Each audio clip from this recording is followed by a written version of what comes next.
Elizabeth, you and your husband were among the very first guests on Crowdsource the Truth, and you remain a regular guest. Welcome back to the show. Well, it's always a pleasure to be on your show, and I have to say that as businesses are struggling, it is very inspiring to see you do your thing and not let your workflow get impeded no matter what kind of chaotic events are happening around you. So thank you again for doing what you do, Jason. Well, thank you, Elizabeth, and thank you for coming on. It's a little bit of a somewhat troubling topic that we're going to discuss tonight. I have to admit, I'm somewhat confused by the terminology, although I am always intrigued to learn new things about law. We've called tonight's episode, is it the Gerasimov Doctrine and the Weaponization of Health? Who is Gerasimov? What's the doctrine? What are we going to discuss tonight? General Gerasimov was a general in the Russian army, and he wrote a very obscure article on modern warfare in a military journal. It's in Russian. But if you go to a link that I have provided, you can see an English translation of his article. And what General Gerasimov talks about, he talks about how warfare has changed since World War II and how the contours of war, how it's actually conducted now by certain elements and nation states and forces, and how a lot of people may think war is conducted is completely different. And his article gives a very good overview of what he calls modern warfare. And I learned a lot from his article. So under the Gerasimov Doctrine, he says that anything can be weaponized, okay? And unlike wars, for example, World War I and World War II, the theater of war can be an entire country. The entire terrain of a country can become where war is waged. So there is no more front. And then he goes on to say that war is no longer formally declared. Two countries don't say, you know what, we are now going to war, but they can very well be at war in the modern way it is happening. So he goes on to say that because of the way war is being waged, and he talks about what asymmetrical warfare is. And for those of us who are not versed in the theory of war, it's very interesting to learn what asymmetrical warfare is. That is when two entities go to war where one side traditionally completely overpowers the other in terms of traditional weaponry. But he says that under the new ways of waging war, the side that has much less resources can still win. And he actually says that in modern times, they actually do win. And it's because they weaponize traditional non-military institutions. So these are some of my examples. He also talks about it. For example, children, under the rules of war, children are not supposed to be soldiers. But we know that in certain nation states, children have been used as soldiers, and they've been weaponized.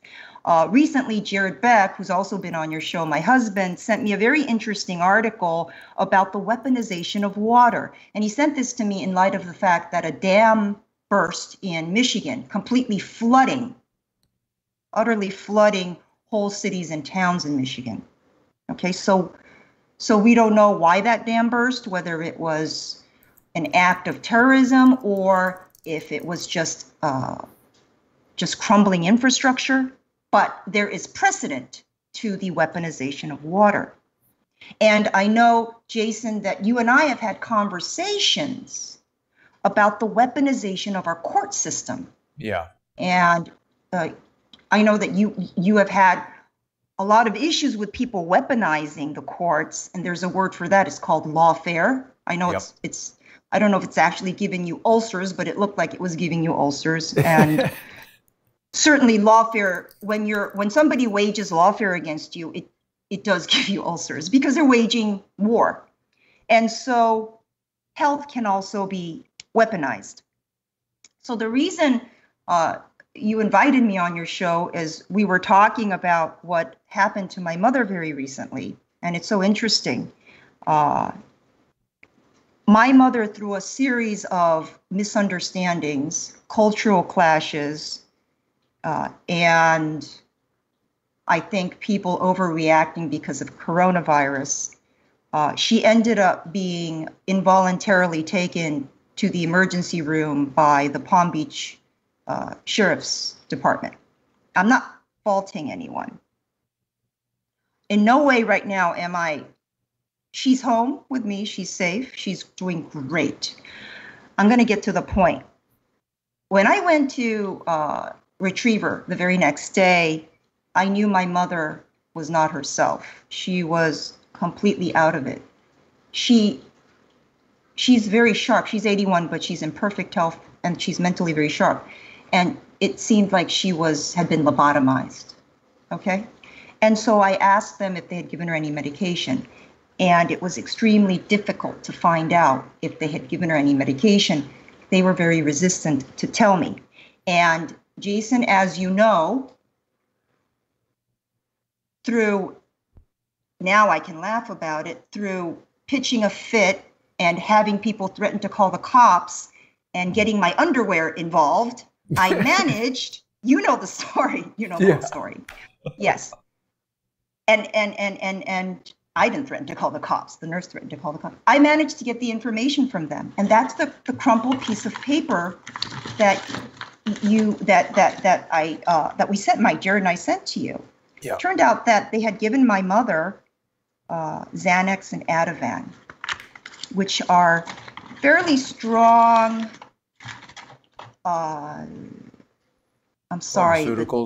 Pharmaceuticals that they're tranquilizers, I believe. Yeah. I think they're tranquilizers. But it's wearing out. I'm glad anxiety, I believe, is what they call them.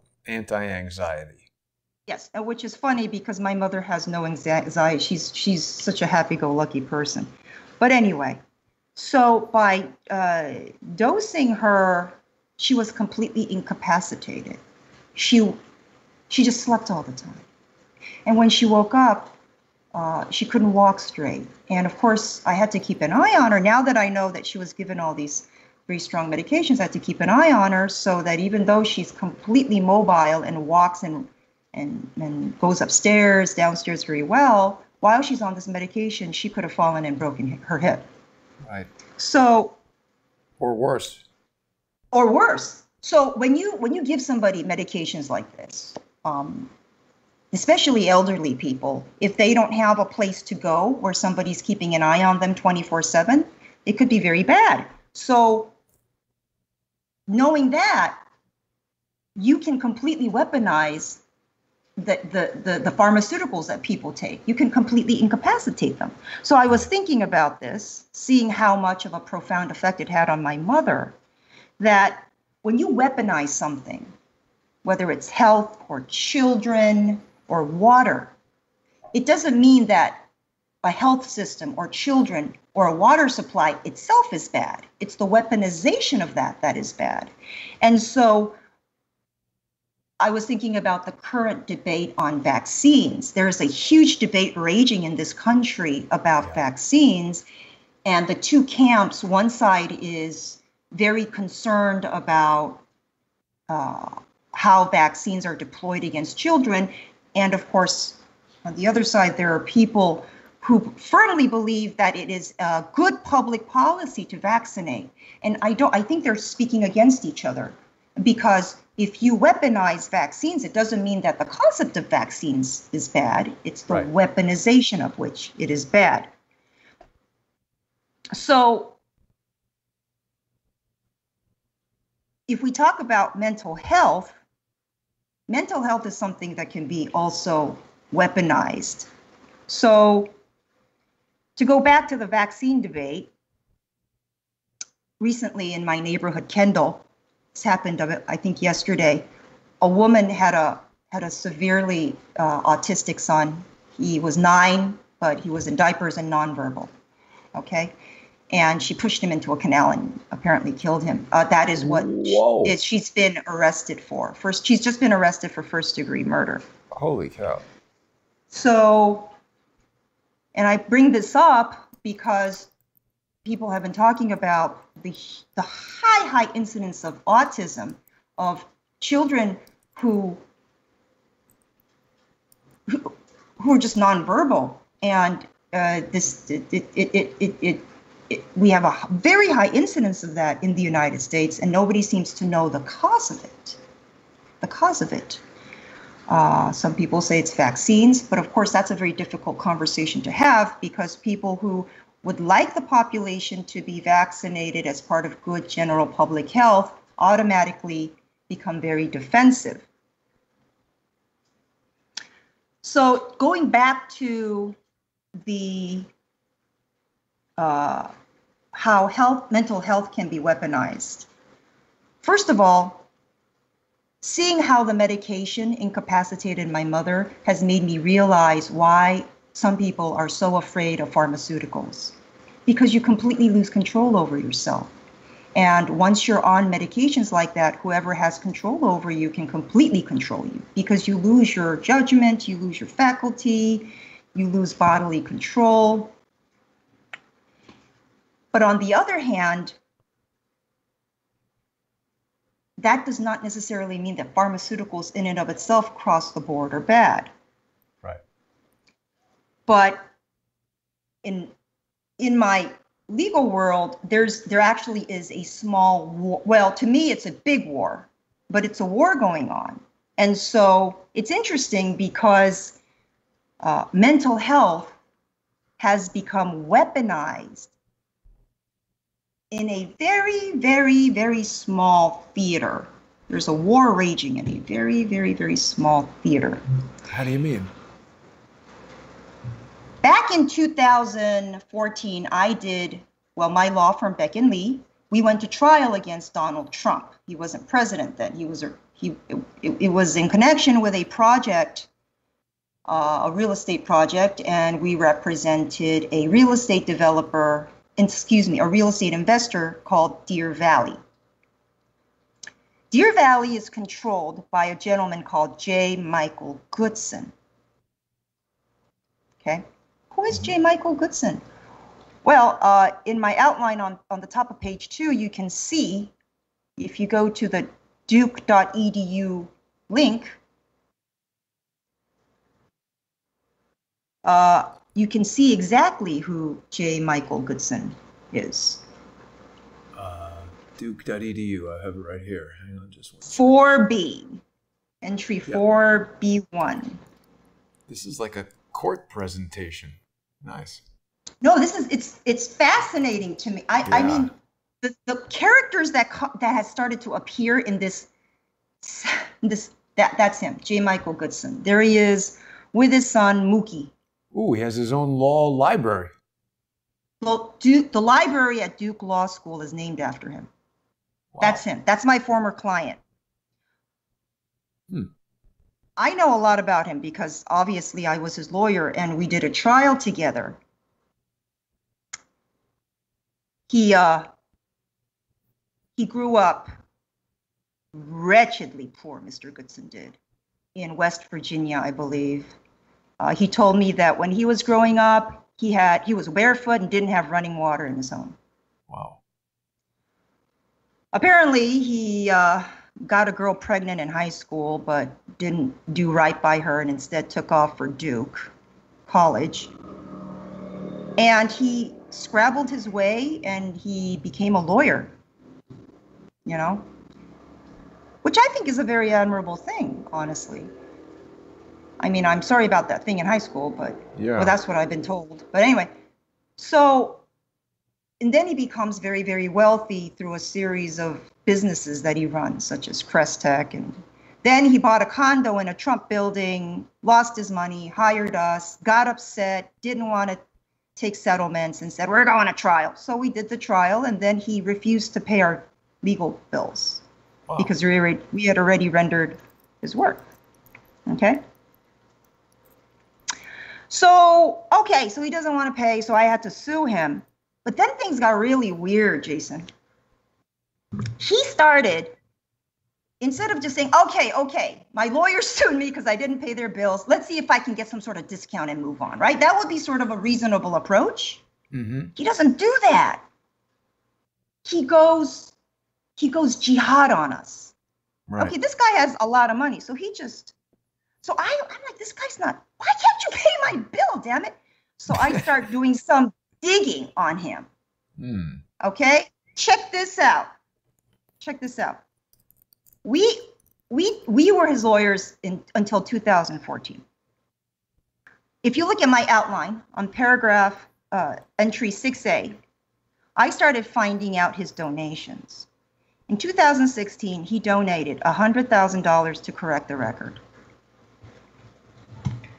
In 2012, is that a David Brock thing or a John Podesta thing?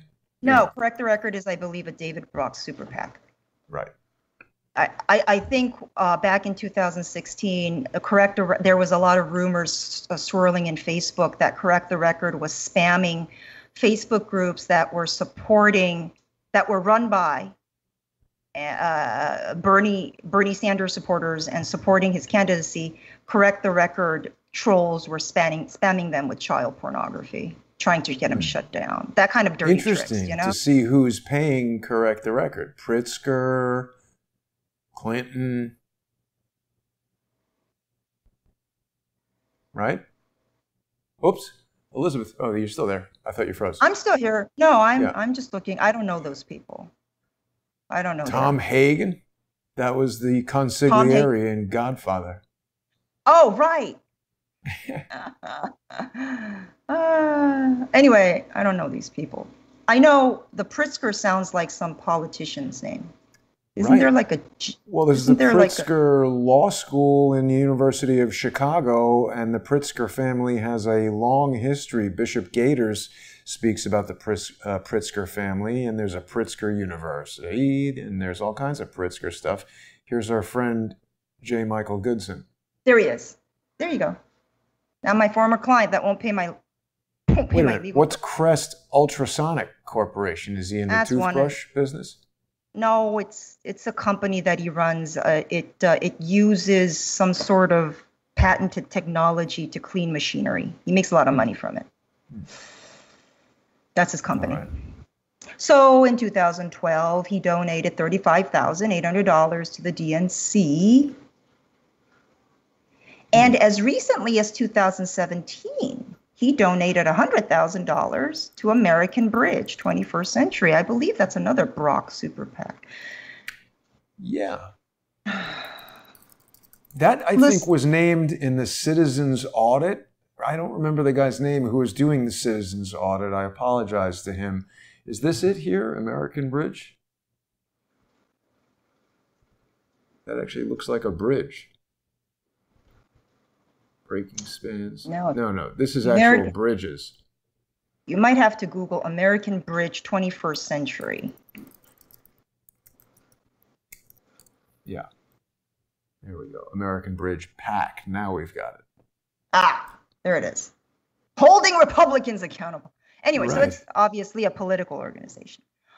I don't fault anyone for making donations to whatever organizations they choose. And I believe I didn't have too much time, Jason, so I sent you those three links. It's an opposition research engine of the Democratic Party. That's not the same as a political action committee.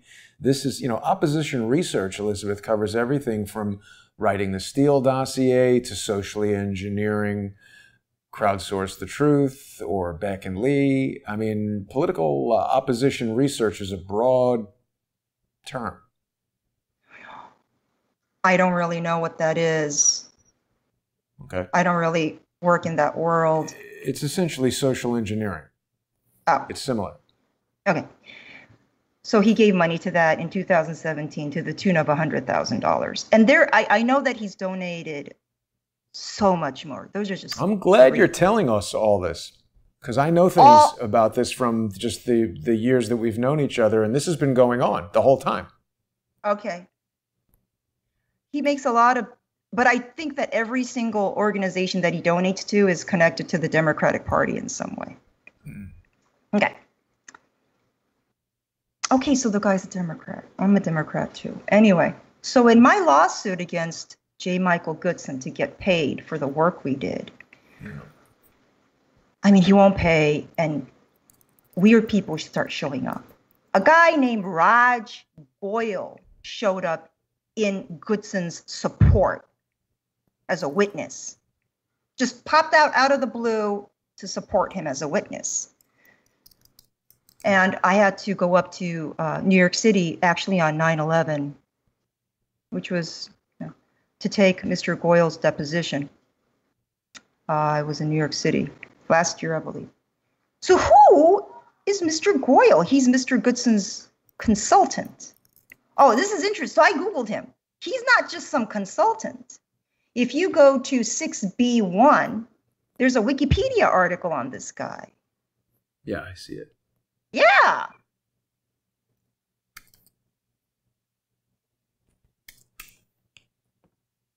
Okay. He's a Democratic politician from Kansas, and he ran for Congress and lost to Mike Pompeo. Really? All right. So this guy shows up in my little lawsuit trying to get paid. He went to Harvard Law School and Duke. Yeah, I don't know it. I don't know. Yeah, okay. All right. Undergraduate anyway, at Duke and then to Harvard. He's real tight with this former client of mine who won't pay me, apparently. Maybe he knows Dersh. Maybe. So I'm going to say something. Apparently, Mike Pompeo's campaign called Mr. Goyal a turban topper because Mr. Goyal's hair. I don't, because it's a slur because Mr. Goyal's heritage is Indian. He's Indian. Oh.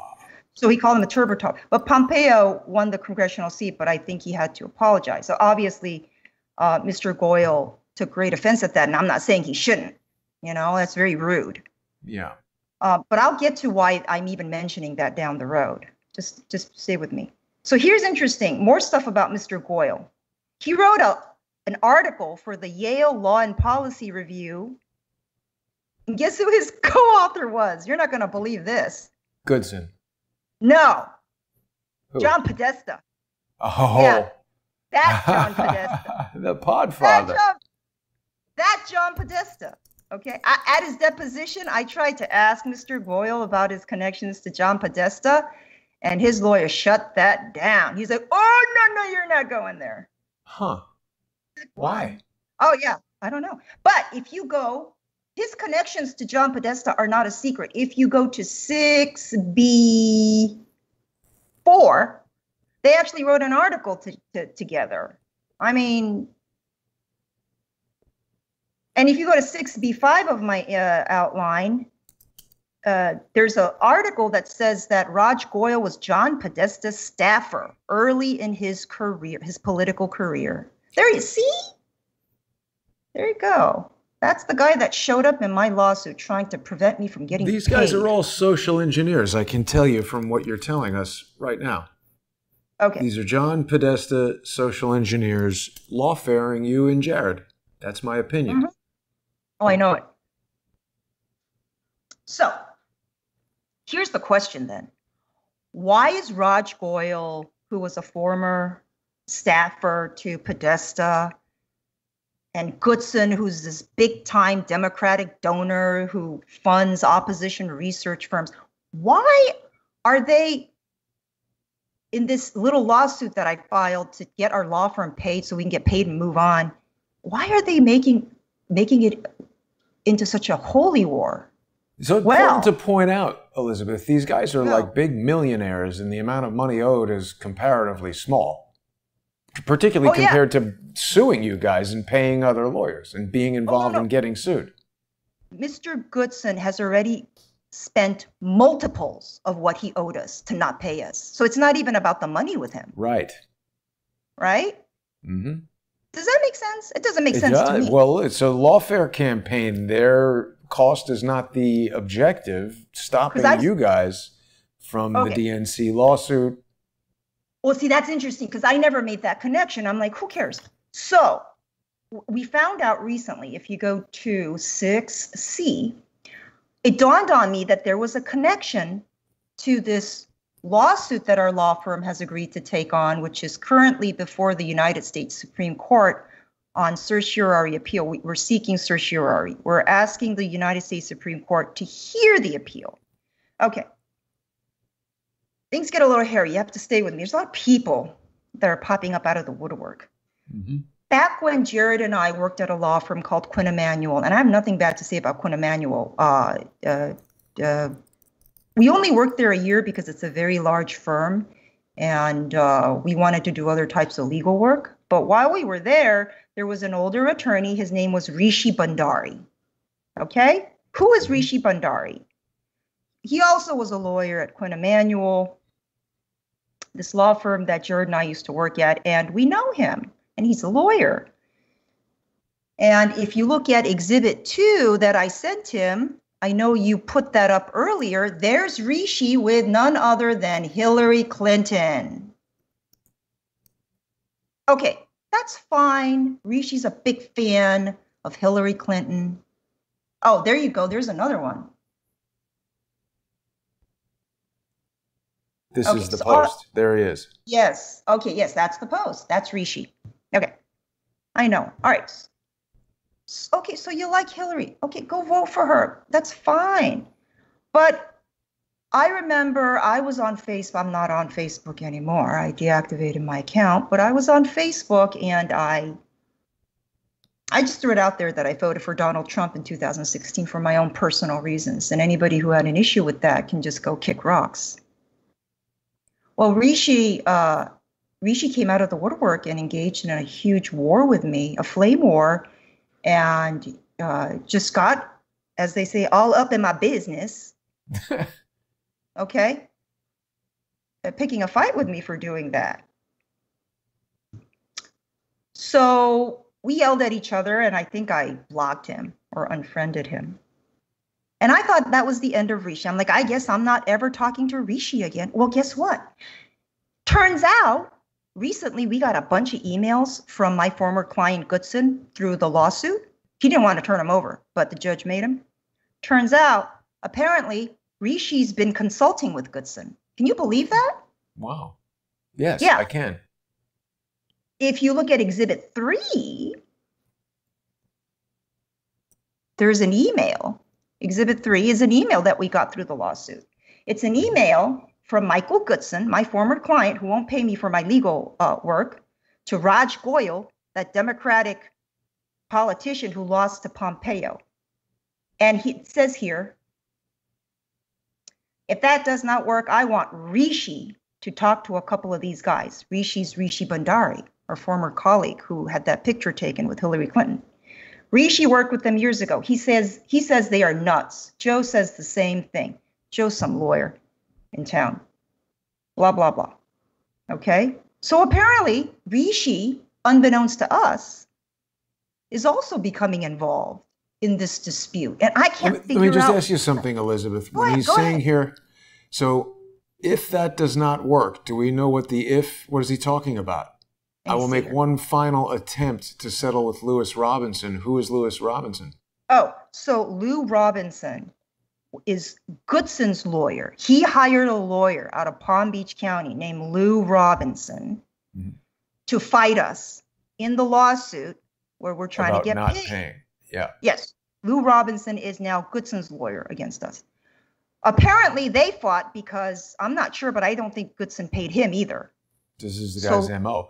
So when he says Rishi worked with them, he's talking about you and Jared. He says they are nuts. Rishi is saying you and Jared are nuts. Yes. Joe was in the courtroom the whole time, and he wants to be my expert witness. What kind of expert witness does he need? He either owes you the money or not.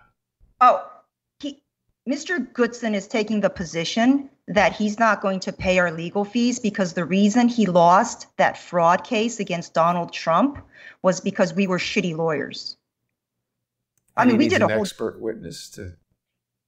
He wants Joe to be his expert. Joe was a lawyer who didn't want to who didn't want to do a trial against Donald Trump. He also had clients, and he didn't want to do the trial against Donald Trump. And so we did it because the judge looked at us and said, you guys go to trial. And we said, yes, sir. Okay, we just went to trial. Joe was there. because he was a lawyer in a similar situation as us. He had clients also in a lawsuit against Donald Trump. And what happened was, after the trial was over, Joe spoke with Michael Goodson and poached him as a client. He apparently, Joe told Michael Goodson that in his opinion, we did a terrible job, and therefore Mr. Goodson should take his pot of money and go to Joe instead, and not pay us and fire. And actually, he never fired us. He wanted us to do more work. He actually never fired us. That's another thing. Never sent you a letter saying you're no longer representing me. Never. He said, listen, you want to get paid? Why don't you do the appeal for me and we'll talk? And I said, sorry, sir, we can't do that. You have a balance with us. You have to bring that balance current. We're not going to do any more work for you. And when he didn't pay, I sent him a letter saying, we're no longer going to be your lawyers. And then I sued him. Okay. Got it. Yeah. So I wasn't going to do more work for him without having the account. No, he never fired us. He just wanted us to do more work for free. Anyway, so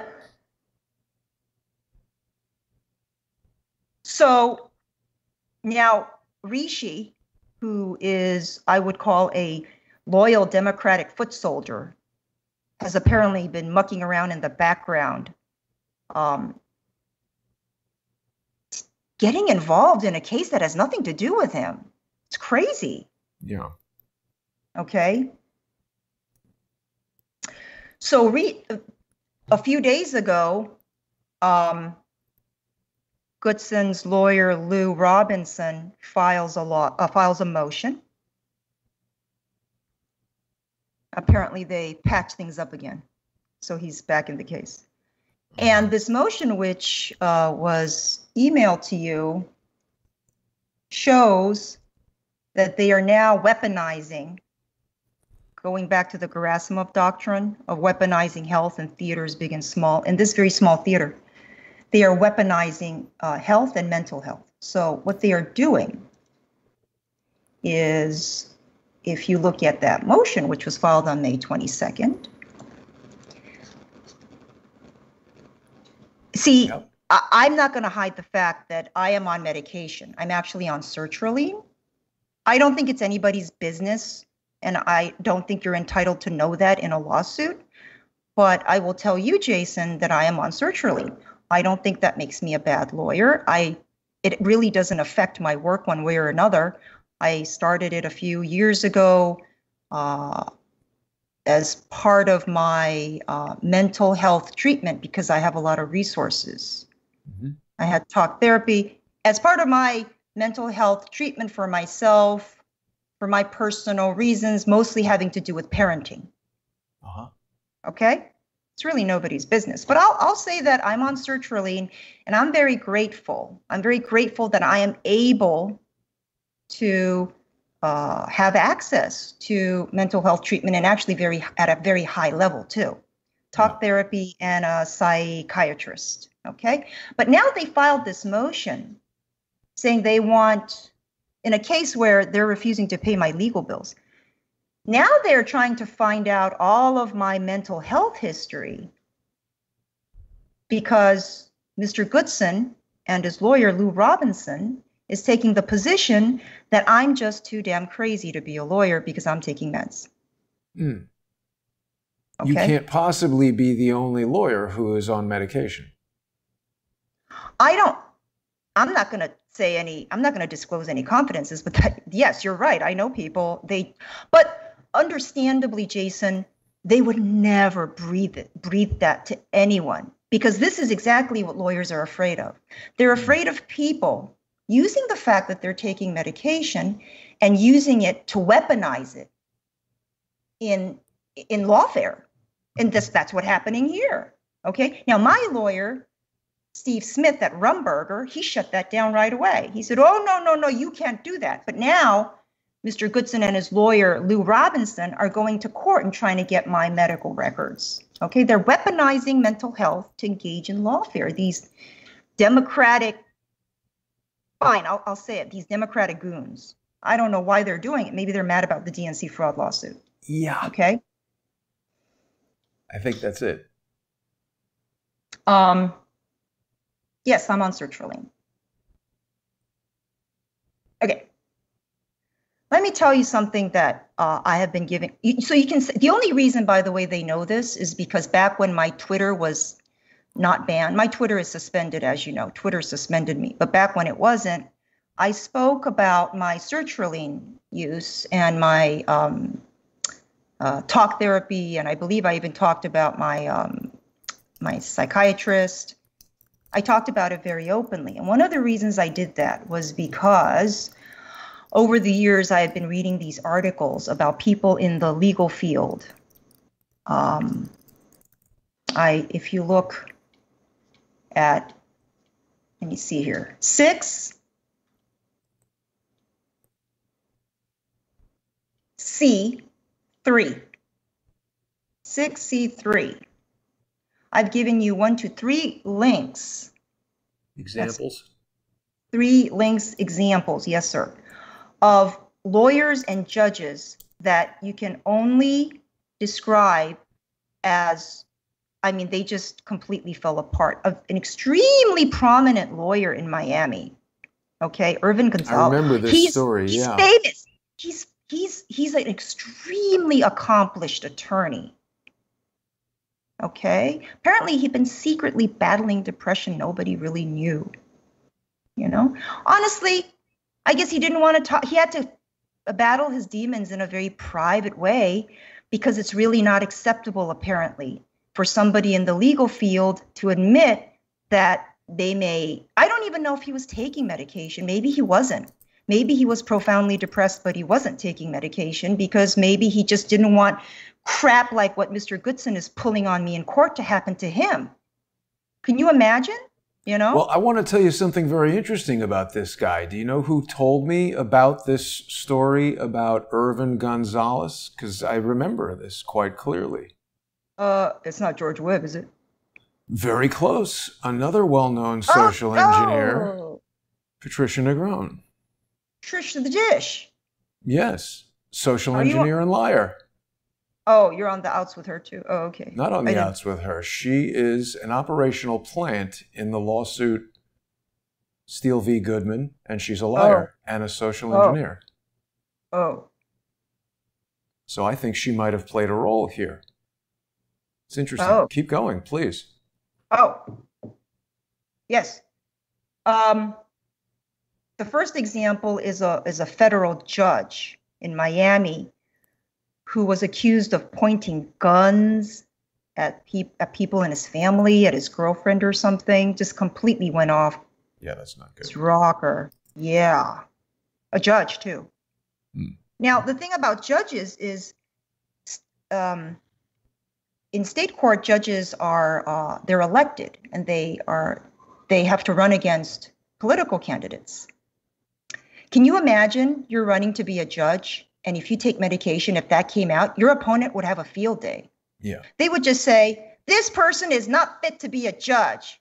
They're nuts. They're on meds. They would do that. And so either if people take them, they're very paranoid about that news getting out, or maybe taking medication could be very positive in their life, but they just won't do it because it will threaten their job. And that's a darn pity, because I could take my sertraline and I can just tell people who don't like it to go kick rocks. I'm sorry, I'm trying to keep it clean here. Yeah.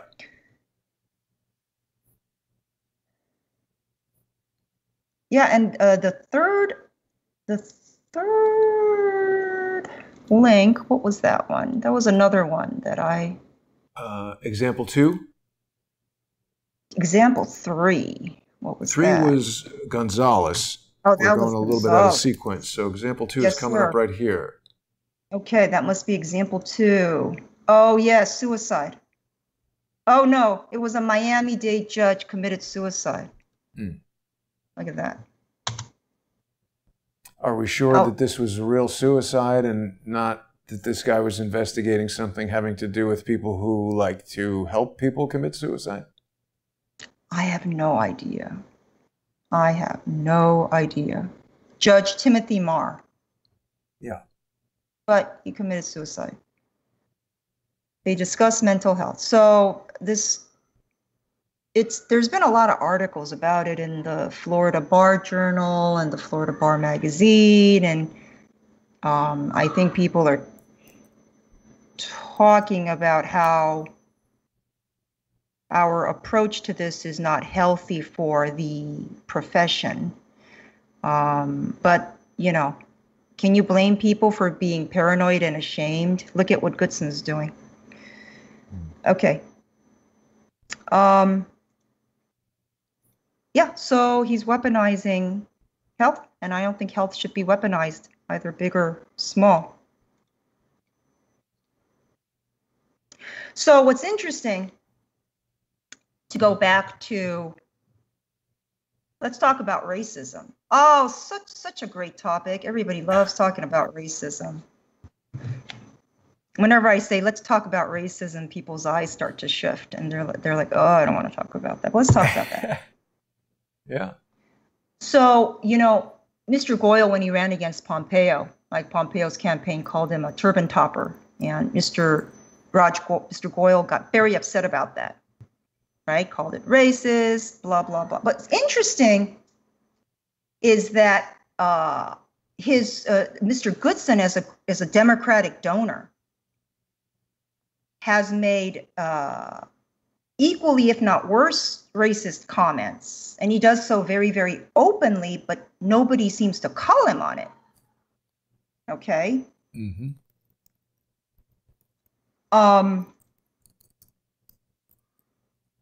And I think that's part of the problem in the Democratic Party. Now, I'm not going to say anything about the Republican Party because that's not my party and that's their basis business. The gripe I have with my party, which is the Democratic Party, is some of the profound hypocrisy that the Democratic Party has in regards to allegations of racism. Okay? Because Mr. Goodson has said some profoundly, what I would consider racist statements. Actually, he said them to me in private, but the gloves are off, so I'm going to say, should I say them now? It's up to you. Should I? I don't know. I mean, don't say anything that's going to get me bounced off of YouTube, but, you know, say whatever you want. Okay. All right. He told me that he said some bad things about Italian women. He said that Italian women are good in bed, but have bad personalities. What a dope. But Italian women, not like other women. But so he's met every Italian woman he's had. Well, he said romantic. he didn't say A, B, and C. He said Italian women. Yeah, he's a dummy. As a group. He also said that he said things about Indian people. I thought he likes Raj Goyle. No, I mean, well, he likes them, but he still says he said that Indians are not that bright, but they can be very useful. Wow. What did he say? He said things about black people. He said things about you know. So he goes around saying this thing. So, you know, and if you look at page 241 of Raj Goyle's deposition, he admits that when he was with Mike Goodson has also made comments about people's ethnicities.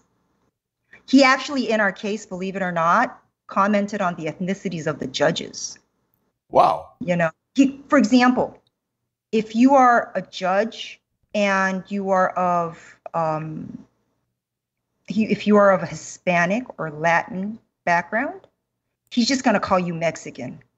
Oh, wow. That's just, yeah. This is like an educated guy. He seems pretty ignorant. Well, maybe he just doesn't care. You know, maybe he gets a kick out of it. I don't know. So my final statement on Mr. Goodson, the Democratic Party, and I don't know how much they got their fingers in this little lawsuit, but it sounds like they're in pretty deep, is they collectively should be ashamed of themselves. And Duke University should be ashamed of itself for plastering this guy's name in their law school library just because he threw them some shekels. Yeah, well, that's how it goes. Because let me tell you, Duke University has already had some problems with being sort of a Dixiecrat school. I don't even know what their political leanings are, but if you look at, let's see here, 7A, Duke University already has had problems with having an environment that is not very friendly to people who aren't, white. For example, the Latino student group at Duke is just not comfortable there, and they issued some sort of statement about it. Wow. Yeah. And Larry Klayman was on the show not long ago. He is a Duke alum, and he said that he's ashamed of his alma mater. Oh, really? He said that? Why do you say that? Well, I think for all the Democratic type stuff that you're talking about. Oh, wow. Larry does not like the Dems. Oh. So, on top of making all of those racist comments, Mr. Goodson, the Democratic mega donor, also, he got reprimanded for discriminating as an employer against unemployed people. Okay?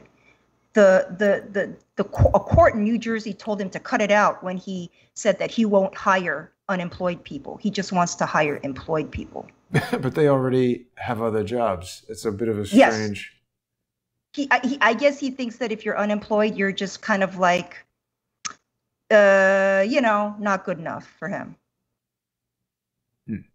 Yeah, that's the link. I'm not making this. I'm not making it up. 7A3. And then his company, Crestech, was recently under investigation by the IRS. So yeah, so this is I'm engaged in a to the death war with Michael Goodson of the legal death, not actual death. Gosh, I hope not. Although I did say this gentleman is quite up there in age. I really don't know why he's like fighting me instead of, I don't know, fishing.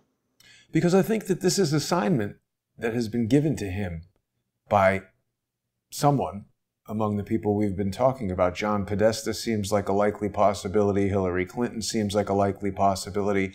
I think people would be overwhelmed if they learned the depth of these networks and the interaction of the individuals in them and how far they go. I mean, does it really make sense to you, Elizabeth, or anyone else, that George Webb and his brother would spend 3 years, all this time, constantly observing what I do, commenting on it, making videos about it, doing all the things that they do, bringing nonsense lawsuits, setting things up? These are groups that are designed to do whatever they can to prevent you or me or anybody who is in their way. And when you talk about these, huge millionaires and billionaires who have money to spend on these political parties, you throw a few thousand or a few $100,000 at stopping some annoying journalist, some annoying law firm from impeding their progress. I mean, this is what these guys do. Lawfare and social engineering go together like peanut butter and jelly. So the question is, who is behind? Because it's a lot of resources and time that's being thrown into it. So who is behind it? So I finally figured out who is behind my former clients' completely over the top and irrational. I think it's the Democratic Party. Yeah, that makes a lot of sense, because it's not just one somebody. So, but help us bring this back to sort of the bookend of tonight's show. How does any of this relate to what has just occurred to your mother? I think that with my mother, these medications were given to her without her permission. I think if you explained exactly what they were, she would say, "Oh, I don't need that. I'm fine." And they certainly weren't given to her with my permission. Okay. So, but they were given nonetheless. And I think that because of how potent these psychiatric drugs can be, when they're just deployed willy-nilly. And now nothing bad has happened to my mother as far as I can tell. She's coming off of her haze. I think that we have to be very diligent in making sure that not only are psychiatric medications not overprescribed, not underprescribed, but prescribed appropriately, and also after they are prescribed appropriately, that they are not hijacked to be weaponized by any bad actors. Because the medical technology has advanced to the point where they can do incredible things with your brain now. Well, it's good to know that she's all right and there with you. She's great. I mean, she's never been great for the past. I know my mother best, and I understand that she can be a profoundly difficult person. She's actually puttering around in my living room right now, poking around and driving everybody crazy. That's okay. That's just her. She's always been that way. It has nothing to do with her being old. And I know she has some very strange ideas, Jason. Yeah, but she's an old world person. She's a war refugee. Your mother grew up during the Korean War in Korea, right? She experienced it. She said that the Han River in Seoul turned red with the blood of civilians and U.S. troops. Wow. Yes. And she had to flee. How old was she? Flee. I think she was about 8. So she's deeply traumatized. The 8-year-old growing up in a war zone like that, seeing blood and dead people, that doesn't leave you. No, it doesn't. And, well, it's kind of embarrassing, but I'll come out and say it. I think this may explain why the police forcibly took her to the hospital. My mother does not like to bathe. Okay, that's her choice. And she's very stubborn. Should I even talk about this? Tell me if I'm... Probably not, if it's personal information that doesn't pertain to the story. I mean, it's up to you. No, you can talk about whatever you want. Well, it pertains to the story because it has to do with the war. Tell us whatever you want, Elizabeth. I say, Ma, isn't it time to take a bath? And she said, I'll take a bath when I want to take a bath. I don't want to get pneumonia, which is interesting. And then I say, but you should take a bath very frequently because it's good for your health. And she says to me, during the Korean War, people didn't bathe for years. Their plumbing and their wells all got bombed. And you know what? They were all healthy. Wow. How can I argue with that, Jason? No, I mean, that's the thing. People who experience, I have no frame of reference. I mean, everyone's going to judge that kind of a statement, but when I was 8, there was no war. I was watching cartoons and going to school and everything was fine for me. Right. So she seems happy, so I don't force her. But here's the thing. She's 81 years old. She can go up a flight of stairs multiple times a day. I know this because she did this today. Told her, quit going upstairs, Mom, but she does it anyway. And hasn't seen a doctor in 10 years. Except this time when she was forcibly taken to the ER and drugged up. And she's not on any medication. So who am I to judge how she lives her life? Because she's healthy, right? So it's just something to think about, that there's more than one way to skin a cat and there's more than one way to live a healthy life. So. Yeah. Well, at 81, maybe we could arrange like an octagon steel cage match between your mom and Dersh. No. Oh, God. Maybe not. Okay, forget that idea. Why well, it's did an Dersh intriguing... He's 81 as well. Did he ever serve in a war? I don't believe so, but he is in the midst of Dershgate, where he's put out some statements about mandatory vaccination that people can look at in another video. I don't want to distract from what we're talking about. No, that's fine. So do you think that somehow, I mean, it seems to me, it does not make any sense that a super rich guy who doesn't want to pay your bill would spend all this money with other lawyers, messing with you guys, going through all this obviously embarrassing stuff to try to not pay your bill. That does not make sense. Because if a super rich client called you up and said, you know what, I hated your legal work, I owe you $1,000. I'll pay you 500. I'll pay you 250. I've been in business where people don't want to pay big bills, and whenever somebody would call me to negotiate the bill rather than avoid the calls and just drag it out, as a business person, you're sort of forced into this situation where you have to do that, because over time you come to realize that clients that don't want to pay are very difficult to collect from. So if you can negotiate for 50% or even 25%, you may be doing better than arguing over the bill. And this guy would know that.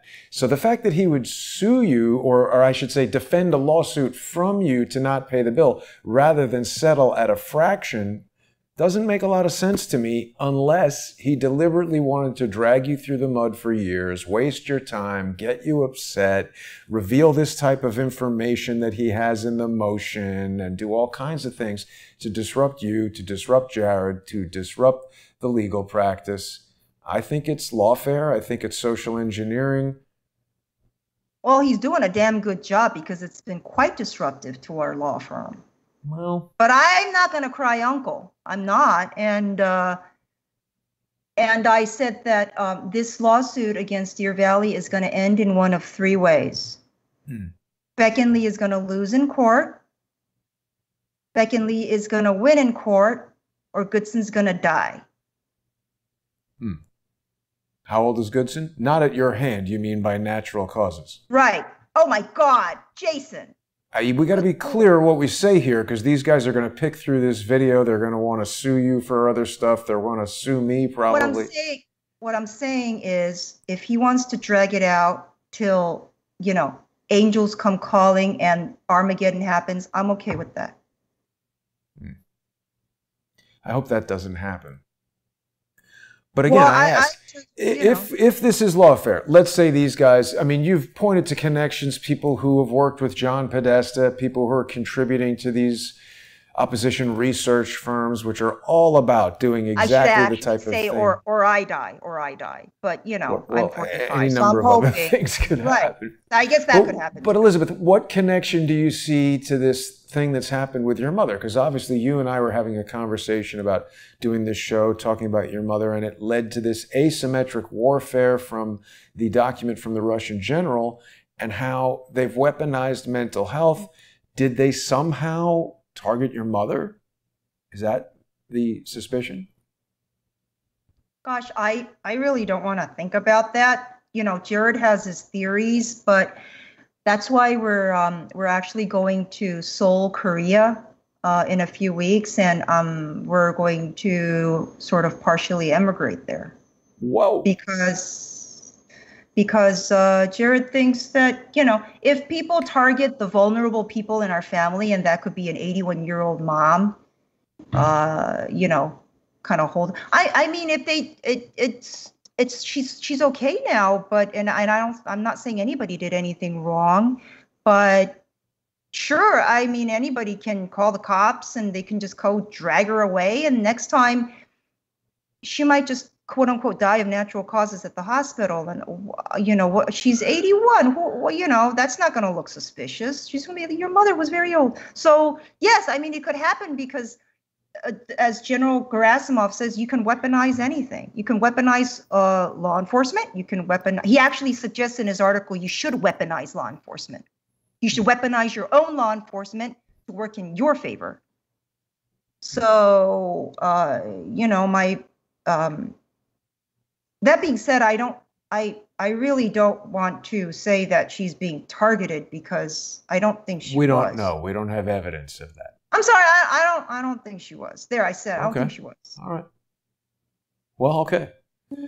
So it's sort of just two coincident topics that we happen to be discussing tonight. Well, like I said, it's a good thing that your mother is back home. Was there anything else we wanted to cover with regard to the lawsuit or any other aspects of this? No, other than I can see, based on what's happening here, how so many people are terrified of wading into the legal arena because if the other side has a lot of resources, they can absolutely try to commit character assassination. Right. You know? Well, so it's kind of weaponizing law. Yeah. Who do you think is behind all of that crap that's happening against you? Well, I don't want to go into that on a live never mind. broadcast because Oh, they'll never mind. continue to use it. But I mean, look, it's logical. So you to have presume. ideas. You have ideas. I don't know. I mean, look, it's hard for me to know, but certainly I interface with a lot of people, you and Jared, Charles Ortel, Michael Moore. I mean, virtually everybody who comes on the show. Social engineers certainly show a lot of attention to David Hawkins. Different set of social engineers don't like what John Collins says. Ole Damagard has a whole host of people who do a bunch of things to him and his websites. Cody Snodgrass. Virtually everybody who comes on my show has some different set of people who attempt to, stymie them in a variety of different ways. I see. So, I mean, whoever doesn't want those people to bring their stories out and discuss the topics that they discuss, logically doesn't want me to facilitate them doing that. And I just think it's interesting that story, I mean, look, we don't have any evidence that Patricia Negron specifically told me about that story about this lawyer Gonzalez, but it's just interesting that that's the only other time I ever heard about it. Crazy. Yeah. Well, I guess, is that all we wanted to share for tonight, Elizabeth, or anything else you wanted to discuss? No, I think I'm looking forward to going to Korea. Okay, what does Korea not have in common with France, Belgium, England, Spain, Germany, Turkey, China, Japan, various African countries? What does Korea not have in? Part of Europe? No, not various African countries aren't part of Europe either. No, Korea has never. No, Korea has. What does Korea not have in common with all of these other countries that I've mentioned? Okay, Korea has never invaded another country, committed genocide, or enslaved another people. And I think that's a credit to Korea. Yeah. Yeah. I've been to Seoul, Korea. I know they're a little bit shy. They're a very introverted country. You know, there's introverts and extroverts as people. Well, as a country, it's an introverted country. As a culture, they're very introverted. So people think, damn, they're just not friendly. No, it's because they're introverted. And they're, until recently, when they started really making Samsung phones and cars, they were like introverted hobbits. They were just introverted and really into farming. And then they're like, well, you know what? Let's scratch the farming and start making phones. I think people need phones more than like TVs, subsistence farming. So they really entered into the modern world with a bang. Yeah. I can tell you that one of the things that I observed was in Korea, in like convenience stores like 7-Eleven and stuff, they sold a lot of really unusual to me food items like dried up fish and, like seafood Slurpees and really odd things. Oh gosh. I think that's what caused the whole thing with my mom is the kimchi. Right. You know kimchi, right? I do. Korean food and I don't really get along. That's fine. That's totally fine. I get it.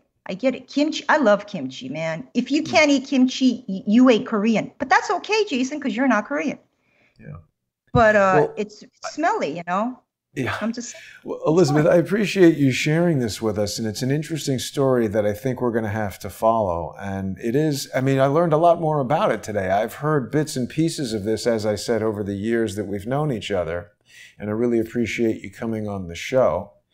Please say hi to Jared. And I think everybody is happy to know that your mother is there, home with you, doing better. And we'll revisit this. Anything you'd like to say in closing? No, just 안녕히 다 계세요. Okay, that's my Korean saying. Bye, everyone. Excellent. All right. Thanks for watching, everybody. It's already Saturday, so tomorrow we've got Sunday with Charles. I'll see everybody tomorrow. Have a great night.